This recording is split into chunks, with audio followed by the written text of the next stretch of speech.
గుంటూరు జిల్లా వేదికగా మూడో ప్రపంచ తెలుగు మహాసభలు ఘనంగా ప్రారంభమైపోయాయి. ఆంధ్ర సార్వసత్వ పరిషత్ ఆధ్వర్యంలో నిర్వహిస్తున్న ఈ వేడుకలకు సత్యసాయి ఆధ్యాత్మిక నగరి వేదికైంది. తెలుగు భాష సాహిత్యాల పరిరక్షణ, సంస్కృతిని భావితరాలకు అందించడమే లక్ష్యంగా ఈ సభలను ఏర్పాటు చేశారు. ఈ మహాసభల ప్రారంభోత్సవ వేడుకల్లో వివిధ రంగాలకు చెందిన ప్రముఖులు పాల్గొని తెలుగు భాష విశిష్టతను కొనియాడారు.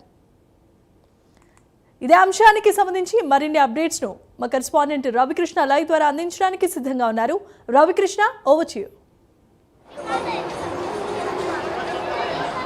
అంటే జమీమా ఏదైతే మూడవ ప్రపంచ తెలుగు మహాసభలు ఉన్నాయో ఆ మహాసభలు ఈరోజు అయితే గుంటూరులో అత్యంత రమణీయంగా కూడా ప్రారంభమైనని చెప్పుకోవచ్చు. ప్రధానంగా కూడా ఈరోజు 8:30కే అన్నమయ్య గళార్చనతో ఈ సభలు అయితే ప్రారంభమైంది. దీనికి పెద్ద ఎత్తున కూడా వివిధ ప్రాంతాల నుంచి విద్యార్థులు అయితే రావడం జరిగింది. అదేవిధంగా కూడా తెలుగు భాష మీద అభిమానం ఉన్నటువంటి ప్రతి ఒక్కరు కూడా ఈ ప్రాంగణానికి విచ్చేయడం జరిగింది. ప్రాంగణానికి విచ్చేసిన సందర్భంలో ఇక్కడికి ఆహుతులను మాత్రం ఎటువంటి ఇబ్బందులు లేకుండా కూడా ప్రధానంగా ఇక్కడైతే మాత్రం ఏర్పాటు అయితే చేశారు. ఇప్పుడు మనం చూడొచ్చు, మన కెమెరామ్యాన్ చూపిస్తూ ఉన్నాడు, ఆ విజువల్స్ లైవ్ విజువల్స్ చూపిస్తున్నారు. ఇప్పుడు ఏదైతే దీనికి సంబంధించి ఈ వేదిక ఉందో ఆ వేదిక మీద ఎవరైతే వివిధ కళాకృతులతో నృత్యం చేసినటువంటి విద్యార్థులు ఎవరైతే ఉన్నారో వాళ్ళందరికీ కూడా అక్కడ అయితే వాళ్ళకి మెమోంటములు సమర్పిస్తున్నటువంటి పరిస్థితి కనపడుతుంది. ఈరోజు ప్రధానంగా కూడా మొట్టమొదట దీనికి సంబంధించి హైకోర్టుకు సంబంధించినటువంటి జడ్జి నరసింహారావు అయితే మాత్రం ఈ కార్యక్రమానికి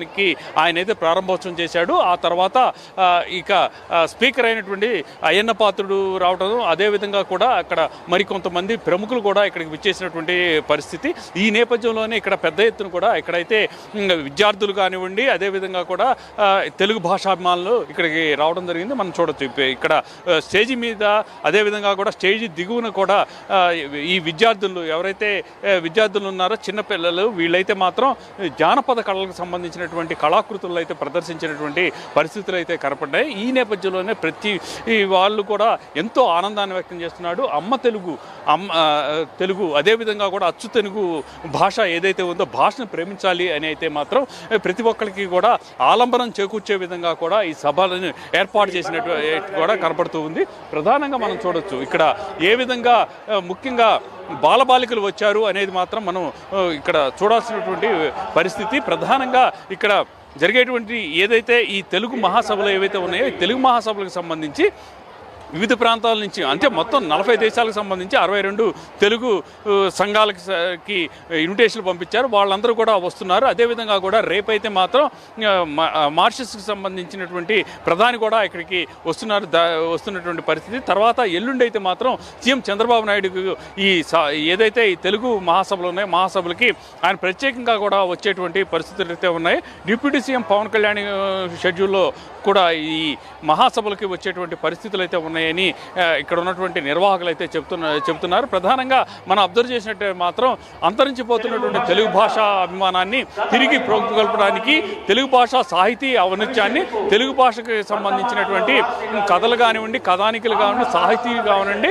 బుర్రకథలు, హరికథలు అన్నింటినీ కూడా తెలుగు భాష ఉట్టిపడే విధంగా తెలుగు భాషలో ఉన్నటువంటి గొప్పతనాన్ని, మాధుర్యాన్ని తెలియజేయడానికి ఈ సభలో ఏర్పాటు చేసినట్టు నిన్న చెప్పడం జరిగింది. ప్రధానంగా అందుకు అనుగుణంగానే ఇక్కడ ఏదైతే అన్నమాచార్య కీర్తనలు, అదేవిధంగా కూడా దాంతో పాటుగా కూడా సాహితీ విమర్శ కార్యక్రమాలు, వివిధ రకాలైనటువంటి 22 సాహితీ ప్రక్రియలకు సంబంధించినటువంటి కార్యక్రమాలన్నీ కూడా ఈ 3 రోజుల్లో నిర్వహిస్తారు. ప్రధానంగా ఇక్కడికి వచ్చేటువంటి ప్రతి ఒక్కరికి ఎటువంటి అసౌకర్యం కలగకుండా అన్ని ఏర్పాట్లు చేశారు. వచ్చినటువంటి సందర్భంలో ఉచిత ప్రవేశాన్ని కల్పించారు. వచ్చినటువంటి ఎవరైతే ఇక్కడికి వచ్చినటువంటి ఆహుతులు ఎవరైతే ఉన్నారో అదేవిధంగా కూడా చూడటానికి వచ్చినటువంటి వాళ్ళందరికీ కూడా భోజన వస్తువు కూడా ఉచితంగా కల్పించినటువంటి పరిస్థితి అయితే ఉంది. దీంతో ఒక్కసారిగా కూడా ఈ ప్రాధాన్యత ముఖ్యంగా తెలుగు భాష అభిమానులందరికీ కూడా ఎక్కడెక్కడి నుంచో వివిధ రాష్ట్రాల నుంచి, అదేవిధంగా కూడా వివిధ దేశాల నుంచి కూడా ఇక్కడికి వస్తున్నారు. అదేవిధంగా ఇక్కడికి వచ్చినటువంటి నేపథ్యంలో వాళ్ళందరికీ కూడా సరైన రీతిలో గౌరవిస్తూ అదేవిధంగా ఇక్కడ తెలుగు భాషా సాహిత్యాన్ని, ఔన్నత్యాన్ని చాటి చెప్పే విధంగా కూడా ఈ కార్యక్రమాలన్నీ కూడా ఫ్రేమ్ చేసినటువంటి పరిస్థితి అయితే కనపడింది. ప్రధానంగా ఇక్కడ ఏదైతే తెలుగు భాషకు సంబంధించినటువంటి ఈ సారస్వత కళలు అదే విధంగా ఇక్కడ స్ఫూర్తిదాయకంగా కూడా ఏర్పాటు చేసినటువంటి పరిస్థితి.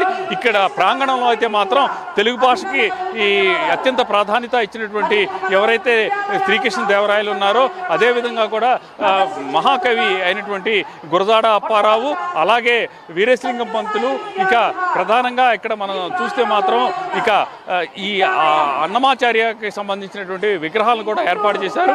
వీటి ద్వారా ఏంటంటే తెలుగు ప్రాచీన తెలుగు యొక్క గొప్పతనాన్ని, విశిష్టతని ఇక్కడికి వచ్చే ప్రతి ఒక్కరికి తెలియజేసే విధంగా కూడా ఇక్కడ ప్రతిదీ ఏర్పాటు చేసినటువంటి ప్రతి స్టాల్స్ కానివ్వండి, అదేవిధంగా విగ్రహాలు కానీ తెలుగుదనం ఉట్టిపడే విధంగా కూడా ఏర్పాటు చేయడం జరిగింది. దీనికి విశేషంగా కూడా ప్రజలు హాజరవుతున్నారు. ముఖ్యంగా వీళ్ళ అంచనా ప్రకారం ప్రతిరోజు 1 లక్ష మంది చొప్పున ఈ సభలకు హాజరవుతారు. 3 రోజుల పాటు 3 లక్షల మంది ఈ సభకు హాజరయ్యేటువంటి పరిస్థితి ఉన్నట్లు కూడా తెలుస్తుంది.